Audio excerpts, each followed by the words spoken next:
Hello, my name's Wynford Dore. This message is for two distinct groups of people. For those that have just come across the research I'm doing into skill development and want to know why is it there's been some critics of you hanging around for a while. And the second group is those who've known me from several years ago when I was doing all the work with thousands of children and adults with various types of learning difficulty. And in 2008, as far as they were concerned, I disappeared off the scene, and they want to know what have I been doing ever since. So there's two groups, and I'll tell you. Well, what happened in 2008 was that we'd got amazing research, amazing ways of transforming people without drugs, using exercise-based therapies that were taking away the symptoms. But something I'd not considered in my strategic thoughts, it became a huge threat to various organizations, various people's reputations, researchers and so on. And so they attacked. On any scientific basis? Absolutely not. Were they prepared to lie? Yes, several of them were, because they were threatened by the fact that we were getting great success in transforming lives. So what's happened since? Well, in 2008, the attacks were so great that new people who had not tried it became very wary about trying it. All those that had tried it, thrilled, excited, and many of them keep in touch to this day, and thank you for that. But for those that hadn't tried it, they became wary. It became impossible to keep all those clinics open. I was subsidizing all of them going around the world. I'd put many, many millions of pounds into this. Why? Why did I do it? Because I had a daughter that attempted suicide. She'd suffered very, very badly with learning difficulties. Amazing girl, wonderful teachers, but could not learn basic skills at that time. So I talked to researchers about what was going on in the brain, and they gave me all sorts of clues and insights and possibilities, and we applied it, and you know what? We found it worked beautifully and brilliantly, gave her hope, gave her skills, basic fundamental skills that changed her life. So we made that available through clinics around the world, and we changed many thousands of lives in that process. But when the critics came along, I could no longer subsidize those courses to the extent they needed. I couldn't keep the clinics opened. And so it broke my heart, but many of them had to close. Then some guys came along from London, and they said, we'll take over the clinics that you've got because we want to keep it going. And that was a great gesture of them.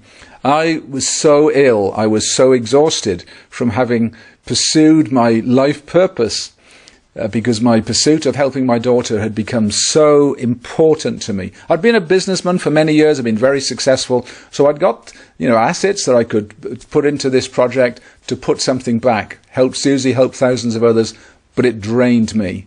So I was so ill, I was so mentally and physically drained, I took 18 months off. Then one day I woke up and realized I don't really believe that all of these people that have been labeled with such negative things really should be left like that, because they've got huge potential. And we started working on an app. I didn't want clinics anymore. I wanted an app that was all about skill development, bringing out the potential of children with autism or children that couldn't read or write or concentrate. They'd got skills hidden there. In fact, many of them were brighter than the average. So I realized that it was my job to come up with something that was all about skill development, that was very accessible, very affordable to all. So guess what? I put a few more million into that project this last few years and enjoying it so much. We had our first world champion last year, and we've had countless stories of children along the way and adults whose lives have been transformed. So that's what I'm up to now.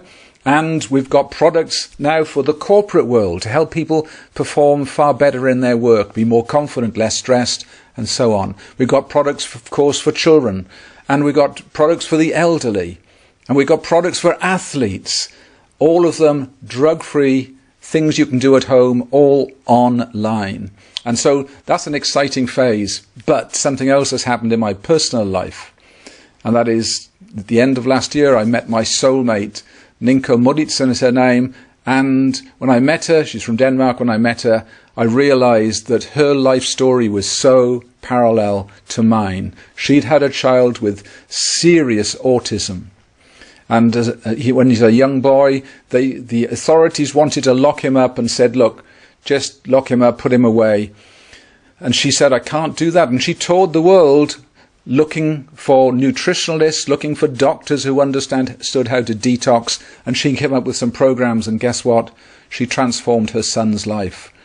And since then, every year, she transforms the lives of thousands of women, not in a temporary way, but in a lasting way, creating enormous differences in their life. So I'd gone down the neurological route, touring the world looking for neuroscientists to help my daughter. She'd gone around the world looking for doctors, nutritionalists, and other detox experts.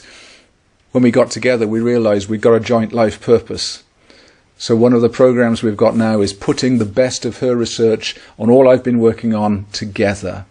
And you know, the research carries on. Research from major universities is coming out all of the time, underpinning everything we've ever been saying. So it should be really embarrassing to those critics, because not only were they completely wrong about the science, they were also cruel to all those families who could have been helped this last few years. So I'm not going to let that happen again. What we've got is affordable and accessible